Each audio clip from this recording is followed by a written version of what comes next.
Hola, soy Rubén Rojas, de nuevo saludando y dándoles la bienvenida a este espacio en el que hablaremos de la información más relevante de la semana desde el punto de vista de nuestros analistas. El maestro Jesús Silva Herzog Márquez habló sobre el mensaje amenazante que el presidente de Estados Unidos, Donald Trump, lanzó contra Irán. Al referirse al fin de una civilización entera, el analista calificó estas palabras como terribles porque anuncian un genocidio. Además, muestran un poder desinhibido y descarado, ejercido como una fuerza bruta a la cual todo el mundo debe rendirse. Al referirse a destruir a Irán en 4 horas por Trump, claro, no fue solo un exabrupto en un arranque de furia, sino un mensaje para que todo el mundo lo escuchara, peligroso.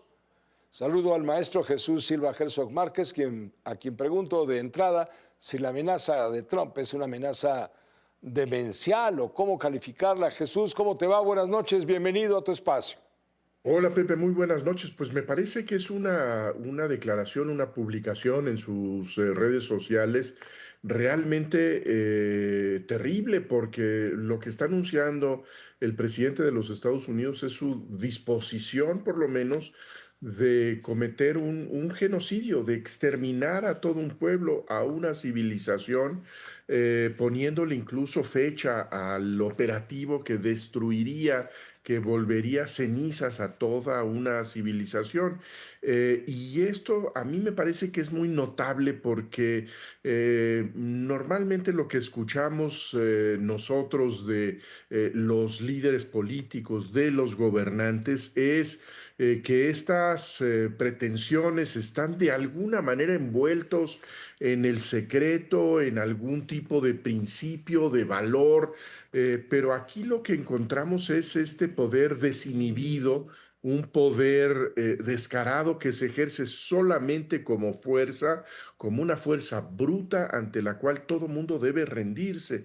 Esto que vemos, por ejemplo, estas imágenes en donde el presidente Trump se identifica con Jesucristo como un personaje que obra milagros, es un recordatorio de que se ha perdido cualquier recato, cualquier mesura, cualquier, digamos, llamado a respetar valores elementales, ¿no? Sí me parece que más allá del estilo de liderazgo de Donald Trump, algo dice de la sociedad que hace que estas expresiones sean permisibles, que no tengan la sanción fulminante que deberían tener en una sociedad democrática, una sociedad saludable, ¿no?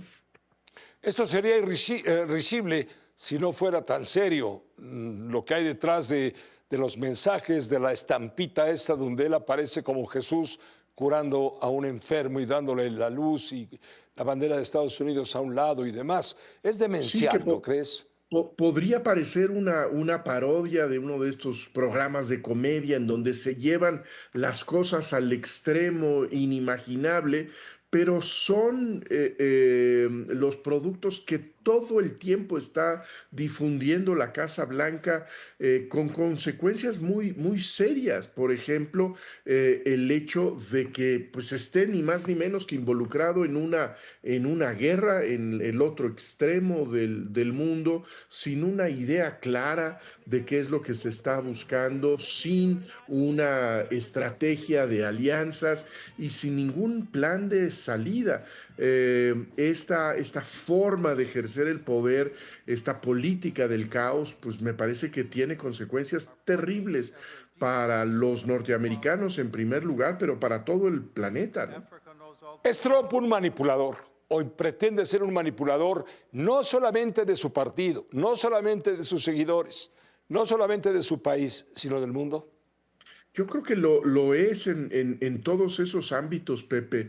Lo que vemos es esta política, por ejemplo, en toda su guerra comercial, en donde viene la amenaza de los aranceles para que todos los países se plieguen a sus caprichos y es una política que durante un rato resultó funcional, pero creo que ya encontró pared en muchos ámbitos de la política internacional. Vemos nosotros en tiempos recientes a los mandatarios europeos diciendo, pues ya estuvo bueno, no estamos dispuestos ya a continuar este apaciguamiento de este manipulador. Hay que mostrar repudio franco, directo a las cosas que está haciendo el presidente Trump. Lo vemos, yo creo que muy enérgicamente en el presidente del gobierno español, pero también lo vemos en el presidente de la República Francesa, incluso en el primer ministro de Gran Bretaña, en donde pues no están acompañando la aventura militar en Medio Oriente de Donald Trump en estos momentos, ¿no? Gracias, por supuesto, Jesús, y estaremos en comunicación. Muchas gracias, Pepe. Un fuerte abrazo. Igualmente para ti, gracias. El maestro Jesús Silva Herzog Márquez, profesor de la Escuela de Gobierno del TEC de Monterrey. El proceso de selección de aspirantes para consejeros del Instituto Nacional Electoral fue abordado por la doctora María Amparo Casar. Ante los rumores sobre la presunta filtración de exámenes para beneficiar a algunos candidatos, destacó una afinidad de los que lograron mejores puntuaciones con la 4T.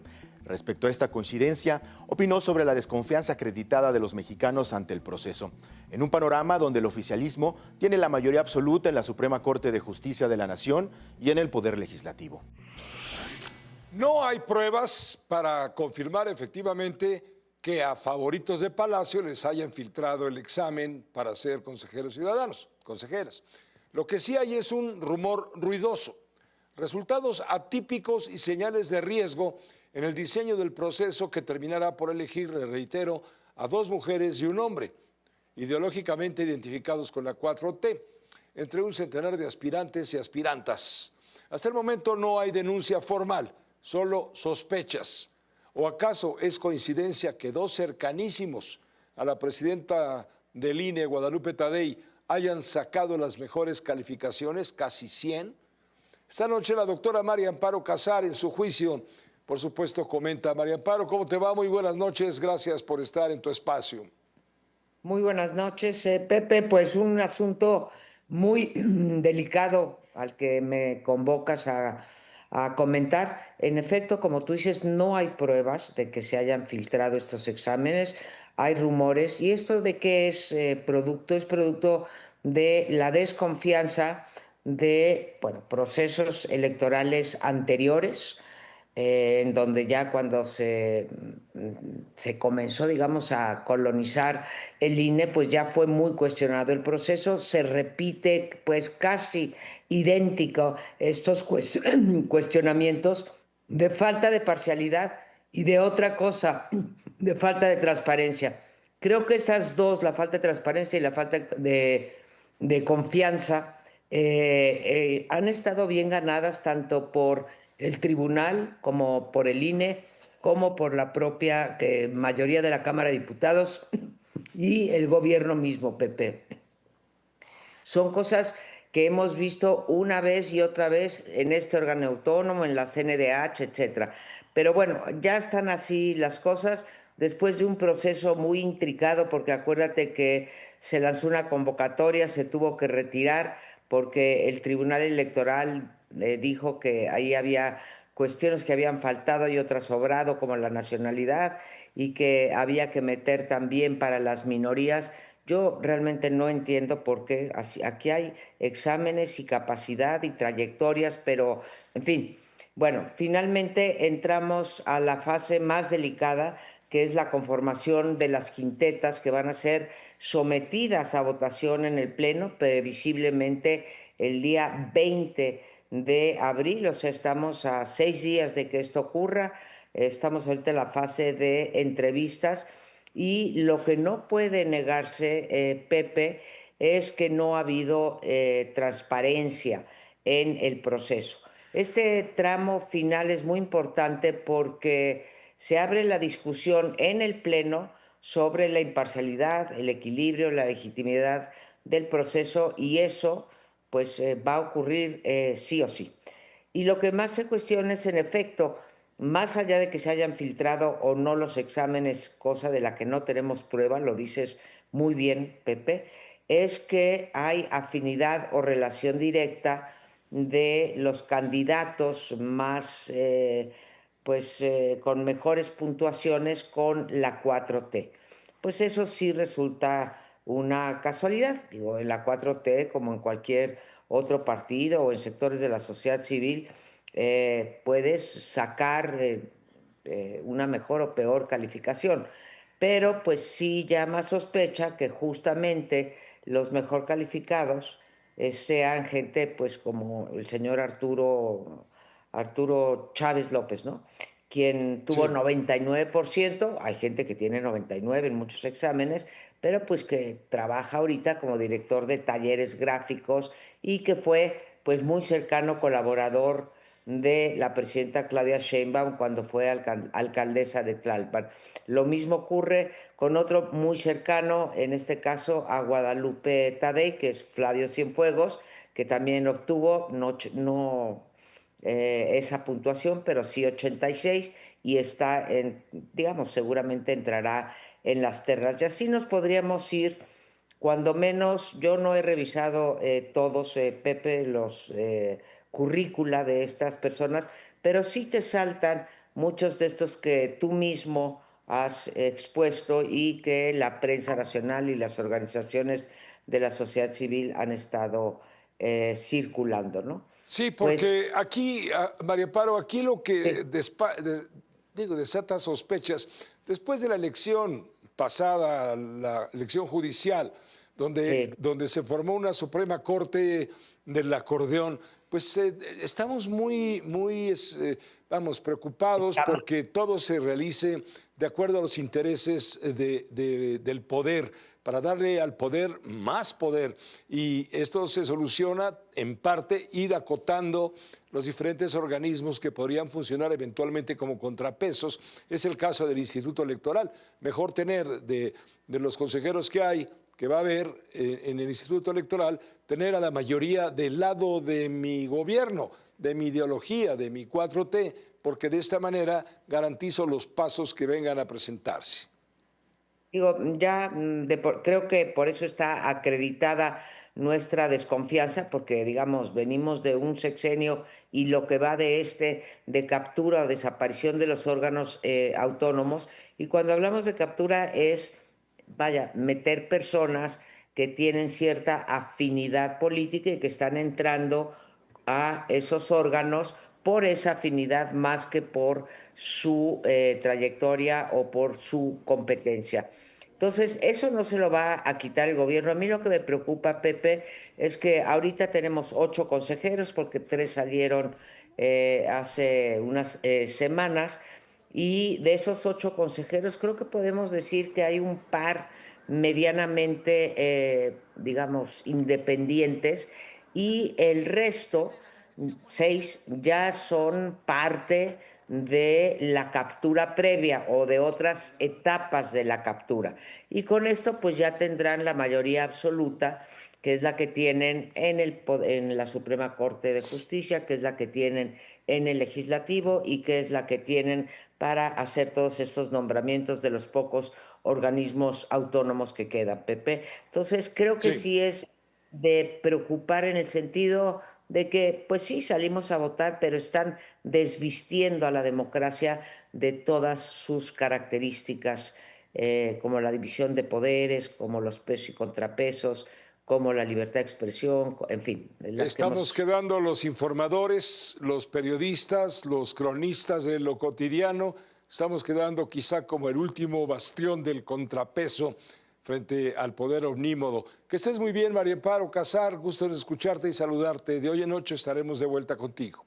Desde luego que sí, Pepe. Muy buenas noches a todos. Hasta luego, gracias. La doctora María Amparo Casar, siempre en su juicio. La reforma para crear la Ley General contra el Feminicidio fue el tema de la maestra Alejandra Cuyen. Para ella es un acierto homologar la legislación en esta materia. Sin embargo, considera el sacar una ley no va a resolver el problema, pues para combatirlo se necesita más allá del papel. Cuyen espera que el tema sea tomado más en serio esta vez. La primera ley para combatir el feminicidio data de hace por lo menos una década, 11 años, 12 años. El proceso para hacerla cumplir, ahí está el problema, ha sido lento y dispar. Esperamos que la nueva Ley General de Feminicidios se acate con prontitud y homogeneidad de criterio en todo el país y además pronto. Y precisamente en la letra chiquita está metido el demonio machista. Con uno, Alejandra Cuyen, la maestra más justiciera de la tele. Tendrá mucho que decir. ¿Cómo estás? Bienvenida. Querido Pepe, ¿cómo estás? Muy buenas noches. A ver, lo primero que hay que decir es, pues ya era hora que hicieran algo, hay que aplaudirlo, qué bueno que haya una ley, qué bueno que volteen a ver el delito y empiecen a tomarlo en cuenta, aunque sea en papel, porque efectivamente, como decías, no solo es un tema de criterios machistas en cada estado y las diferencias en protocolos, sino pues lo más fácil era reclasificarlo y simplemente, o que la carpeta nunca llegara a la Fiscalía Especializada en Feminicidios de cada entidad y simplemente clasificarlo como homicidio y pues queda como todos los homicidios de este país ahí en una carpeta más que algún día tal vez alguien pueda voltear a ver, o simplemente encontraban todo tipo de excusas para justificar que no clasificaba de homicidio, de feminicidio y con eso reducir las penas. Esto en los casos en los que las fiscalías se tomaban la molestia de investigar, que lamentablemente son los menos. Entonces, en este sentido, homologar la ley o que exista un proceso de homologación es una buena cosa. Obligar a los protocolos, obligar a que con la mera presunción de feminicidios, hay que tener cuidado, vamos a ver seguramente abusos, pero la pura presunción de feminicidio va a hacer que se clasifique como tal y que sea llevado a las fiscalías especializadas. Los protocolos de investigación van a ser los mismos. Y luego hay cosas muy curiosas, que son los agravantes, porque la pena llega hasta los 70 años. Entonces, si se hace, por ejemplo, en frente de los hijos o un miembro vulnerable que lo presencie, es un motivo de agravante. Si hay, dependiendo del tipo de violencia y exposición del cuerpo, va a haber otro tipo de agravante. Y luego hay una cosa que me llamó mucho la atención, te diría que es para mí como negrito en el arroz, que es un tema de identidad. Es decir, si se trata de una mujer que proviene de una comunidad indígena, afrodescendiente o migrante, eso es una condición de agravante. Y uno se pregunta, ¿y Pero el resto de las mujeres? ¿No son iguales? O sea, ¿por qué somos menos vulnerables que las mujeres que están en estas condiciones? Sería, digamos, en términos de detalles, es hasta ahorita lo que a mí me brincó, lo demás es una muy buena idea. Pero acá de nuevo, Pepe, la verdad es que yo creo que el gran tema es que suceda, porque a mí sí me preocupa que este gobierno, por ejemplo, lo que acabamos de ver con el tema de desaparecidos, es que cuando la ONU llegó a ofrecer ayuda, a discutir un tema que es gravísimo y que es el gran dolor de este país, junto con los feminicidios, la respuesta del gobierno federal fue, no, si nosotros ya tenemos una ley, como si sacar una ley, por buena que sea esta ley, fuera a resolver el problema. Y el problema se resuelve cuando empiezas a hacer, uno, asignaciones presupuestales a las fiscalías, dos, mecanismos de no solo los protocolos, sino que realmente haya incentivos en las fiscalías a hacer el trabajo de investigación. Lo único que hemos visto, tanto con las fiscalías estatales como con la federal, es maneras de decir, no, pues estaba muy complicado el escenario, ¿no? Como en la casa del Mencho, que no, es que había mucha violencia ahí, nosotros no podíamos quedarnos y no podíamos entrar. En los casos de feminicidios, siempre hay violencia, siempre son expuestos de manera espantosa este tipo de crímenes, y si a las fiscalías les va a dar miedo entrar a las casas porque hubo violencia, pues de nada nos va a servir una ley por bien hecha que esté. Ojalá, Pepe, que esto sea tomado en serio. Me parece que la palabra de la presidenta, además como mujer, pues qué bueno que tome en cuenta este tema, qué bueno que haya tenido la capacidad de convencer a los distintos partidos de que se cabildeó adecuadamente y Fue se aprobó por esta ley. unanimidad, sí. Me parece que es un tema que venimos cargando desde hace no solo una década, sino mucho más tiempo atrás. Es un muy buen logro, pero donde realmente vamos a ver el compromiso es en los hechos, Pepe, y creo que todavía las fiscalías, tanto estatales como federal, están lejos de tener voluntad y capacidad administrativa y operativa para llevarlo a cabo. Tienes razón. En México hoy día desaparecen, o matan, mejor dicho, matan a 4 o 5 mujeres al día. Es correcto. En todo el país, ¿no? El año pasado las cifras andaban si mal no incluso recuerdo, como en sobre 800, 750 al cierre del 24, 25. Son por lo menos 2 al día, hay meses peores, pero hay otros mecanismos, Pepe, y eso es parte de lo que yo no veo en el gobierno federal. No veo una campaña publicitaria importante, no solo de protección, porque bueno, pues ahí que pongan botones, eso no es suficiente. Necesitas verdaderas campañas de concientización, verdaderos mecanismos de protección para las mujeres, verdaderos mecanismos de protección para los niños que puedan denunciar, que haya lugares donde realmente puedan ser resguardadas de manera institucional y que se sepa públicamente, Ojo, como solía suceder. Y falta un punto humano muy importante. ¿Dónde quedan los niños huérfanos de madre que a lo mejor están abandonados por el padre, su pareja la mata?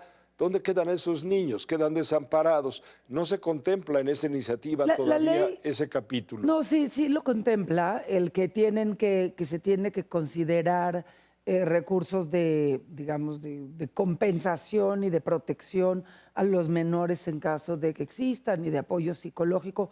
Sí lo contempla. Y reparación de daño. Pero de nuevo, pues queremos ver que tenga el DIF presupuesto para poder atender a todos esos niños y que realmente, imagínate, si van a atender a los niños hasta que se resuelva el caso, pues normalmente entra la investigación y pueden pasar meses y meses y todo se queda volando, incluidos los niños o los deudos de la difunta. Alejandra, como siempre, muchas gracias. Un placer, como siempre, estar contigo, Pepe. Gracias, buenas noches. La maestra Alejandra Cuyen, la maestra más justiciera.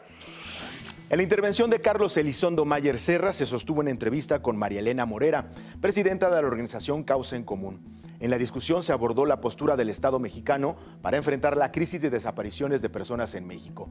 La activista señaló al gobierno actual por su incapacidad de responder con hechos a la pregunta de ¿en dónde están?, la cual se ha convertido en reclamo y exigencia de las madres buscadoras. Por la magnitud del problema, Elizondo se refirió a una tragedia mexicana, una realidad que no ocurre de manera regular en otros países. Carlos, está Marilena y te escucha. Marilena, qué gusto estar contigo, qué duro estar acá en un reporte de esta naturaleza. Y ya, digamos, hicimos un primer resumen, pero hay muchos cabos sueltos. Yo querría empezar con este tema que tratas en el reporte, que es sobre el cambio de la metodología para contar los desaparecidos. Parece que les importa más que el número baje que encontrarlos. Sí, mira, esa es una de las tragedias que tenemos en el tema de desaparecidos, que el gobierno está más centrado en cómo baja las cifras o cómo las disfraza, al igual que en otros delitos como el homicidio o el secuestro, y no en saber dónde están los desaparecidos, qué pasó con ellos, regresárselos a sus familias. Entonces, lo que han hecho, al igual que, bueno, con otra metodología diferente, ¿no? Pero igual que lo hicieron en el sexenio pasado, artificialmente bajar el número de personas desaparecidas, pero al final del día lo importante, como bien dicen muchas madres buscadoras, no son cuántos son, sino dónde están. Y el Estado ha sido completamente incapaz de responder a esta pregunta a las miles de familias, ¿no? Como ya decía Pepe en la entrada, pues solamente existen alrededor de 3.800 expedientes abiertos, o sea, carpetas de investigación para más de 130,000 personas desaparecidas. Eso nos refleja la pequeñez del Estado mexicano frente a la tragedia humanitaria que tenemos. Sale muy barato cometer un crimen y desaparecer a la víctima, sale más barato que emplear al Estado para hacer justicia. ¿Cuál es la responsabilidad, Marilena Morera, la responsabilidad específica del Estado mexicano, de la Fiscalía y de las fiscalías de los estados en estos casos que ni siquiera se investigan? Mira, la gran responsabilidad que tienen es que las fiscalías están completamente rebasadas, no hay dinero para las fiscalías, no se les da ninguna importancia. Entonces, si no hay dinero, si no hay personal preparado, si no hay grupos forenses que puedan atender esta tragedia, si no tenemos un banco de datos real, porque si es que lo hay, pues nadie lo conoce. Entonces, si la comisión de búsqueda en realidad es casi inexistente, entonces en realidad lo que no tenemos es un sistema de búsqueda.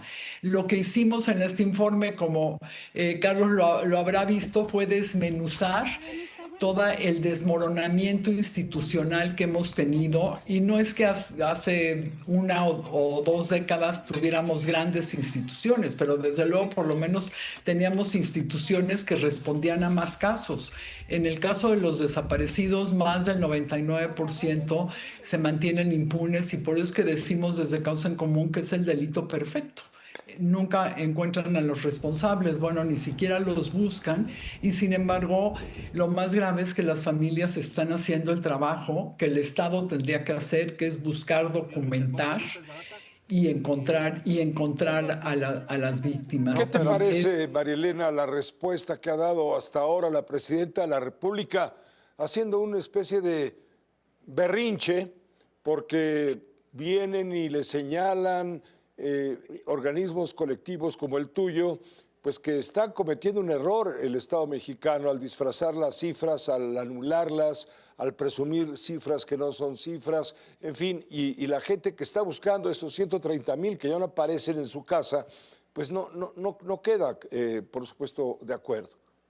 Mira, es muy triste. Hoy hablábamos en el space de Causa en Común, y en la plática entraron dos mujeres que están buscando a familiares desaparecidos, una que ya lo encontró y otra que lo está buscando.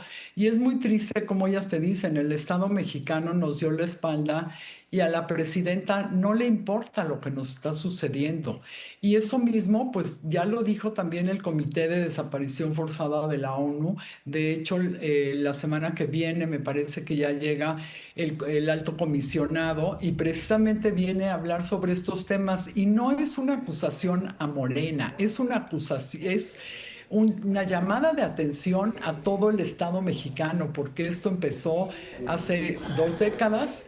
Y en lugar de ir hacia mejor, hemos ido hacia peor. Y por eso es que el Comité de Desaparición Forzada dice que tiene indicios fundados de que las desapariciones en México pueden construir crímenes de lesa humanidad, y en muchos casos con participación o aquiescencia de las autoridades, lo cual es gravísimo. Porque hay un dato terrorífico en el reporte, María Elena, que es: bajan los números de desaparecidos artificialmente y hay cerca de 100,000 cadáveres en la morgue que no se han, en las distintas morgues, que no se han identificado. Entonces es una cosa de locos cuando ves eso. Y decías tú hace un momento que las madres hacen el trabajo del Estado, hacen una partecita de lo que tendría que ser el Estado, porque las madres lo que buscan son los restos, que es una tristeza, para tener una cierta paz, pero no enfrentan el tema de la impunidad, eso le toca al Estado. Entonces, es por eso que el reporte de las Naciones Unidas es muy duro, porque lo que dice es, no es que el Estado lo haya hecho intencionalmente, salvo algunos casos que tienen que ver con las Fuerzas Armadas, sino es que es omiso, y el Estado tiene una responsabilidad. No hacer, en este caso, es una falta grave. Así es, porque lo que ha hecho el Estado, como tú dices, en algunos casos, como por ejemplo de militares, pero pues también de gobernadores que están vinculados con el crimen organizado, de presidentes municipales, de algunos legisladores.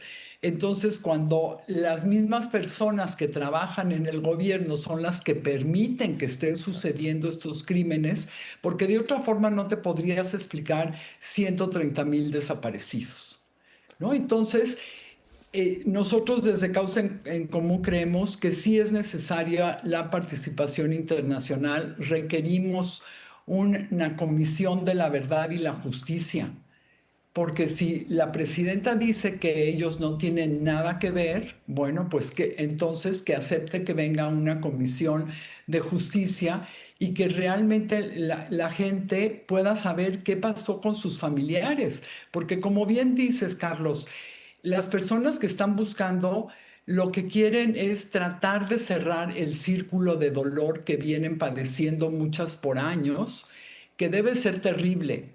Yo perdí un hijo y es terrible, pero no me imagino el dolor de tener un hijo desaparecido. En más de una década, Marilena Morera, pues han pasado gobiernos de distintas ideologías, de distintos colores y de distintos partidos, y las desapariciones no disminuyen. Es decir, estamos hablando de un daño estructural del Estado mexicano, independientemente de las tendencias, de los colores, de la ideología. ¿Qué continuidad de políticas, omisiones o intereses explican que esto no pueda resolverse de la mejor manera o intentar resolverlo de la mejor manera? Mira, yo creo que el principal déficit que tenemos es en las fiscalías, porque mucho se ha abocado los gobiernos en preparar, por ejemplo, en gobiernos pasados que preparaban policías federales, ¿no? O luego en los dos últimos gobiernos que la Guardia Nacional. Pero nunca se enfocan en las fiscalías. Y ahí está el embudo del problema, porque los policías pueden hacer una investigación, pero si esa investigación no tiene una carpeta sólida, jurídicamente sólida, se va a caer, ¿no? Bueno, primero que haya carpeta, ¿no? Porque aquí hay mínimas carpetas, pero uno de los graves problemas es ese. Y ahora con los cambios a la ley, las fiscalías son las que se quedaron con toda la responsabilidad, pero no con los instrumentos para poder lograr que esto salga adelante. ¿Y no hay gobiernos estatales que estén haciendo un poco mejor las cosas, que podamos distinguir entre los absolutamente omisos y los que están tratando de avanzar en el sentido correcto? Es decir, con 32 entidades federativas, ¿en ninguna podemos señalar alguna mejoría? Mira, desde luego que sí hay. En este momento no te puedo decir cuáles, porque no las tengo en la cabeza, pero sí hay fiscalías que son un poco mejor que otras. Sin embargo, sí en los últimos años el deterioro en general de las fiscalías ha sido muy grande, ¿no? Tuvimos una época que, por ejemplo, la Fiscalía de Chihuahua era muy buena. Sin embargo, bueno, pues ahora podemos decir que es bastante regular. Y así hemos tenido épocas, por ejemplo, Querétaro tiene una buena fiscalía, pero ahí tienen menos desapariciones. Los estados que más desapariciones tienen pésimas fiscalías, ¿no? Incluso te puedo decir ahorita, por ejemplo, la de Sinaloa, que inclusive el fiscal le cambia los nombres a los delitos, entonces pues así no salen como desapariciones, ¿no? O no salen como carpetas para homicidio. Entonces, sí creo que tenemos un problema desde la cúpula hasta la base, porque supuestamente el Sistema Nacional de Seguridad Pública es el que rige a las procuradurías, a las secretarías de seguridad pública, y sin embargo no lo está haciendo porque no está investigando, ni siquiera está auditando las cifras que nos están dando, ¿no? Y como te decía en un principio, al final del día no estamos hablando de un problema solo de cifras. Al final del día estamos hablando de un problema político porque no hay voluntad para buscar a las víctimas. No hay voluntad para que deje de desaparecer la gente. Entonces, ¿Qué debería pasar, Marilena, para que México deje de ser un país en donde buscar a un desaparecido se paga con miedo, con pobreza, con la vida? En algunas veces sabemos que ha habido incluso buscadores, buscadoras, 30 y tantos en una decena que han perdido la vida. Sí, tenemos 35 personas buscadoras que han perdido la vida, o sea, que las han asesinado cuando han estado buscando a sus familiares desaparecidos. Mira, yo creo que lo que tiene que pasar, como decía, es el tema de fortalecer las fiscalías, los servicios forenses, las comisiones de búsqueda, transparentar los datos, construir una política nacional que realmente sea efectiva, pero para el tamaño del problema que tenemos, sinceramente sí creo que necesitamos una comisión internacional de verdad y justicia, porque como ya decíamos los tres, no estamos hablando de un solo gobierno, estamos hablando del Estado mexicano que durante 2 décadas por lo menos ha permitido que esto pase, y lo más grave es que esto es creciente, ¿no? Tan solo el año pasado casi 13,000 personas desaparecidas. Para poner en contexto, la dictadura argentina desapareció alrededor de 20,000 personas. Es decir, estamos hablando de una cantidad de desaparecidos que en muchos países no podrían entender que no haya aquí una reacción social y política más profunda. Y contrasta, o no sé cómo lo veas, María Elena, la atención que le dieron a los desaparecidos, a las familiares de los desaparecidos de Ayotzinapa, con todos los demás. Si el gobierno ni siquiera se reúne con estas madres que sufren, estos padres que sufren, y no les dan el mínimo apoyo, y tampoco es un escándalo político, eso me parece escandaloso en sí mismo. Mira, lo escandaloso es que la sociedad estemos dormidos, ¿no? Me parece que eso es lo más escandaloso, que no alcancemos a ver el dolor de todas estas familias. Yo sí creo que como sociedad hemos sido también omisos y necesitamos una sociedad que exija de forma mucho más potente, que abrace a las familias de los desaparecidos, que le exija al gobierno una solución. Y una forma de lograrlo, ¿no? Y lo pensaba en el Space, es precisamente darle mucho más voz a diversas madres que están buscando a sus hijos, a sus nietos, a sus sobrinos, porque escuchar las tragedias de la voz de una persona que está en la búsqueda, creo que sí nos haría pues mover un poco nuestras conciencias y ver que lo que vive México es un drama y que no tiene que ver con que en qué estaba metido el muchacho o qué estaba haciendo la chica, no tiene que ver con eso. Inclusive, aunque estuvieran delinquiendo, no tienen por qué desaparecerlos. El informe lo titulaste Nombre sin cuerpo, cuerpo sin nombre. Es durísimo. No pudo ser de mejor forma, Marilena. Te agradecemos muchísimo que nos hayas permitido husmear un poco, adentrarnos un poco en una cosa que se supone es tremendamente profunda y ante la cual no podemos cerrar los ojos ni voltear para otro lado, como sucede en algunos casos de autoridades que no cumplen, más bien que incumplen por negligencia o a veces por complicidad. Muchas gracias, María Elena, por habernos acompañado. Al contrario, muchas gracias a ustedes por el espacio y los invito a toda la gente que te escucha a que lea el informe. La verdad es muy interesante, es muy completo y por supuesto también muy doloroso. Gracias, Marilena. Buenas noches. Gracias a ustedes. Un abrazo, Carlos. Igualmente. Y en Viernes de Cine, José Antonio Valdés Peña, investigador, crítico y docente del Séptimo Arte, nos compartió una selección del trabajo del cineasta Jim Jarmusch por el estreno de su película Padre, Madre, Hermana, Hermano. En la lista incluyó películas como Más extraño que el paraíso, Hombre muerto y Ghost Dog, El camino del samurái. Y esta noche vamos a recorrer el trabajo del director Jim Jarmusch a propósito del estreno de su película Padre, Madre, Hermano, Hermana o Hermana, Hermano. José Antonio Valdés Peña, bienvenido, nuestro crítico de cine de lujo, para llevarnos al cine, a las pelis y a las palomitas. Venga. Claro que sí, bueno, qué mejor que sea con uno de los grandes maestros del cine contemporáneo, pues un hombre que con más de 40 años de trayectoria nos enseñó que se puede hacer una película con menos de 8 personas, contando actores, y que el resultado en pantalla puede ser verdaderamente espectacular. Jim Jarmusch, pues es uno de los hombres más importantes del cine independiente estadounidense y vamos a hacer un recorrido por algunas de sus películas más importantes. Van a faltar muchas, pero bueno, finalmente el estreno de Padre, Madre, Hermana, Hermano, la película con la cual recibió el León de Oro en Venecia, pues nos lleva a hacer este recorrido precisamente.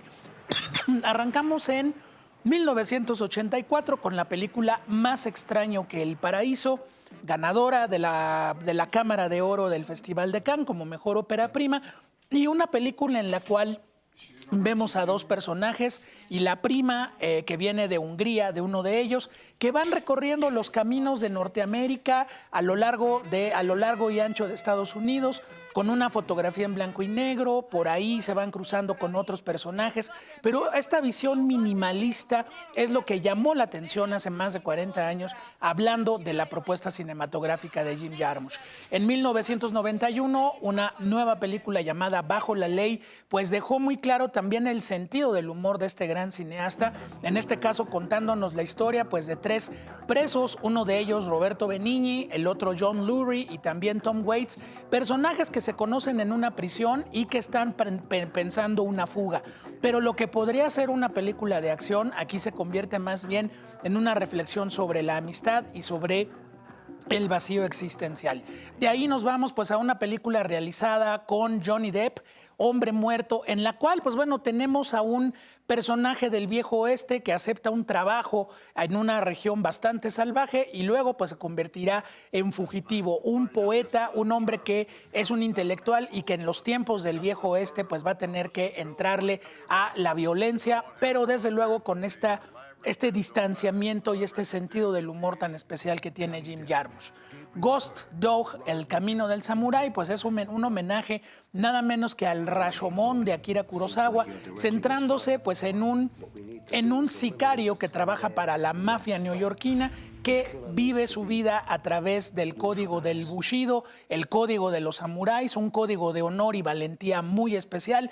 Gran actuación de Forest Whitaker como el protagonista y sin duda una de las películas más exitosas de Jim Jarmusch aquí en México. Ghost Dog. Gran actor. Gran actor. Forest Whitaker. Claro. No sé si te recuerdas El mayordomo de la Casa Blanca. El mayordomo de la Casa Hace Blanca. una actuación extraordinaria. Claro, y también te acuerdas de Idi Amin en El último rey de Escocia, no, claro. Y Charlie Parker en la película Bird de Clint Eastwood. Bueno, pues también ya lo dirigió Jim Jarmusch en esta gran película que se llama Ghost Dog.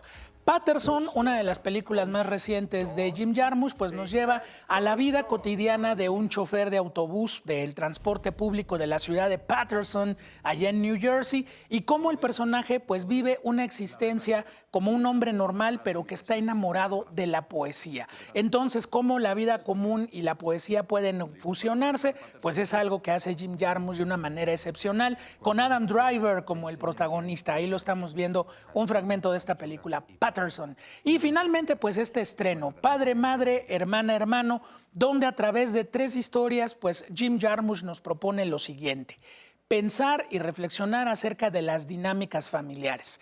En una primera historia, dos hermanos van a ver a su padre, con quien tienen una relación sumamente distante. En una segunda historia, dos hermanas van a ver a su madre, con quien también pues tienen una distancia emocional terrible. Y finalmente, pues dos hermanos que ya perdieron a sus padres, pues tratan de mantener un nexo de camaradería y de amor entre ellos. La película ocurre en tres diferentes ciudades, algo que ya había hecho Jim Jarmusch en películas anteriores como Noche en la Tierra, pero cada una nos va presentando precisamente esas dinámicas familiares, cómo cambian, cómo que se transforman, cómo estos personajes a veces, Pepe, pues se reúnen una o dos veces al año y cuando se reúnen no hay nada que decirse, hay largos silencios incómodos y sobre todo, pues cómo finalmente la familia se ha ido transformando con el paso del tiempo. Así que bueno, pues Padre, Madre, Hermana, Hermano le dio a Jim Jarmusch recientemente el León de Oro del Festival de Venecia y bueno, pues seguramente vendrán muchas películas importantes más. Se nos queda en el tintero Flores Rotas con Bill Murray, su gran película de vampiros que es Solo los amantes sobreviven. En fin, es un hombre que ha tocado, Pepe, pues varios tópicos de la cultura americana, pero siempre desde una perspectiva minimalista, de observación y sobre todo de personajes interpretados por grandes actores que se enfrentan a realidades que muchas veces no quieren ver. Así que bueno, pues ahí les recomendamos la filmografía de Jim Jarmusch. Plataformas, YouTube, se puede ver por muchísimos lados y qué padre, además en cine, pues pueden ir a ver Padre, Madre, Hermana, Hermano, que todavía está en cartelera.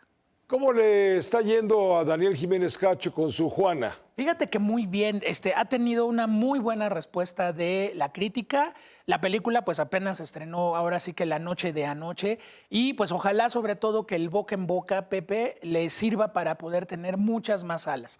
Está muy presente en el circuito cultural, en el circuito comercial. El propio Daniel nos comentaba que solo está en 3 salas, así que bueno, pues esto puede ir creciendo, ojalá que así sea, pero va a ser una película que va a dar mucho de qué hablar. Es brutal cuando Terrible, un sí, director saca una película y en este caso Daniel saca algo que él considera su hijo, vamos, algo Claro. propio, y que tenga una vida dependiente del éxito para que quede una semana o 2 o 3. Sí, ojalá que sea mucho más, pero bueno, pues por leyes de mercado en cuestión de cine, pues así es. Si no cubres una cierta cantidad de espectadores a la semana, tu película baja de salas, baja de horarios y pues prácticamente tiene la salida puesta. Ojalá que el público la descubra, no se la pierdan. Juana, de Daniel Jiménez Cacho, que ya platicamos hace 8 días aquí con Pepe y con él. Y bueno, pues que apoyemos al cine mexicano como debe de ser, así que pues ya está Juana enfrentándose a su público a partir del día de ayer, Pepe. Muchas gracias, José Antonio. Gracias a ti. Recuerde seguirnos a través de nuestra multiplataforma. Soy Rubén Rojas. Hasta pronto.